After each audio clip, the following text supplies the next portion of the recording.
Assalamualaikum warahmatullahi wabarakatuh. Saya Nalfirdaus, supervisor dari PT Raja Sukses Propertindo. Di sini saya ingin berbagi beberapa tips cara memaksimalkan produk knowledge.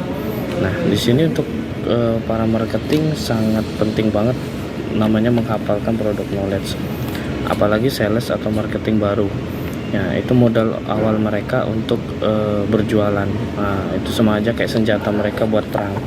Nah, jadi menghafal produk knowledge ini sangat penting sekali karena ini adalah senjata kita buat jualan. Nah, di sini saya ingin berbagi beberapa tips kepada marketing atau sales baru agar cepat menghafalkan produk knowledge. Yaitu yang pertama, kita harus rutin sosialisasi.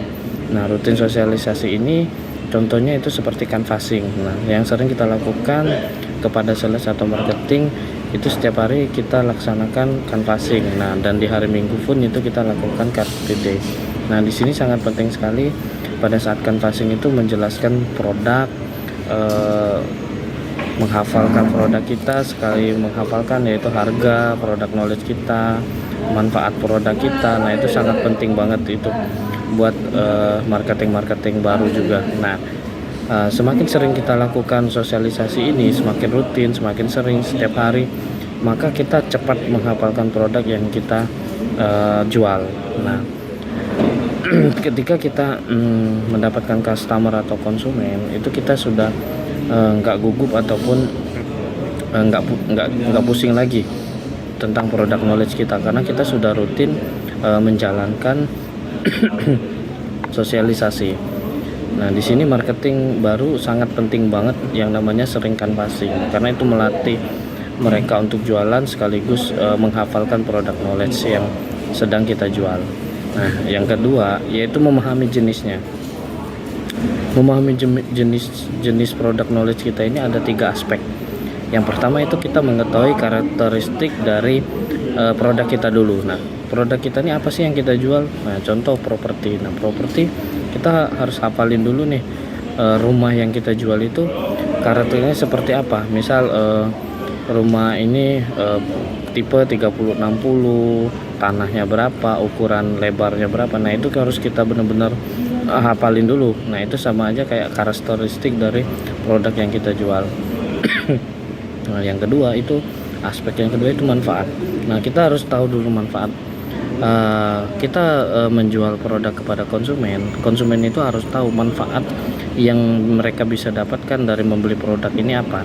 Nah, dari manfaat ini yang harus kita lihat itu seperti lingkungan sekitar, dekat dari sekolah, pasar, ataupun rumah sakit. Itu salah satu dari contoh manfaat dari mereka membeli produk kita. Nah, itu wajib kita jelaskan kepada konsumen atau customer. Nah, seperti yang pertama tadi, ya, karakteristik. Nah, mereka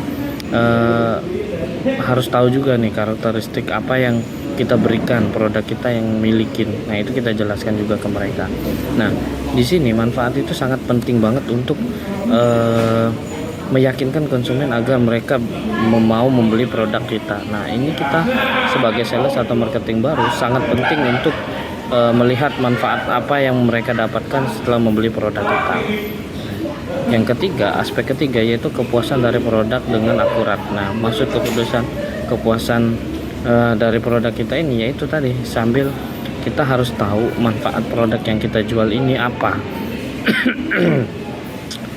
Kalau manfaat dari produk kita ini konsumen menerima dengan baik, otomatis jelas konsumen akan merasa puas karena membeli produk kita. Nah, manfaat yang kita berikan tadi itu harus benar-benar akurat agar kepuasan mereka itu benar-benar terrealisasi. Nah, apa yang kita sampaikan itu bukan hoak atau bohong. Jadi manfaat yang kita jelaskan itu akan mereka rasakan ketika mereka membeli produk kita. Itu ya, teman-teman. Nah, yang terakhir yaitu kreatif serta jangka panjang. Maksud kreatif ini kita sambil menjual produk kita sendiri, kita harus melihat kompetitor kita juga. Kenapa mereka bisa jualan banyak atau apa. Nah, kita lihat produk mereka ini semakin berkembang atau tetap sama seperti kita. Nah, kalau kita sering melihat kompetitor, yaitu kita lihat produk mereka, wah semakin bagus nih, ada perubahan dari segi genteng ataupun itu naik, kita wajib juga sampaikan ke perusahaan kita. Karena di sini produk itu bagian terpenting dari sebuah perusahaan atau bagian terpenting dari sales, karena itu mempengaruhi dari penjualan kita sendiri. Oke teman-temannya, itu 3 tips cara memaksimalkan product knowledge ya. Kalau ada kata-kata yang salah saya mohon maaf. Saya akhiri, wabillahi taufiq wal hidayah. Wassalamualaikum warahmatullahi wabarakatuh.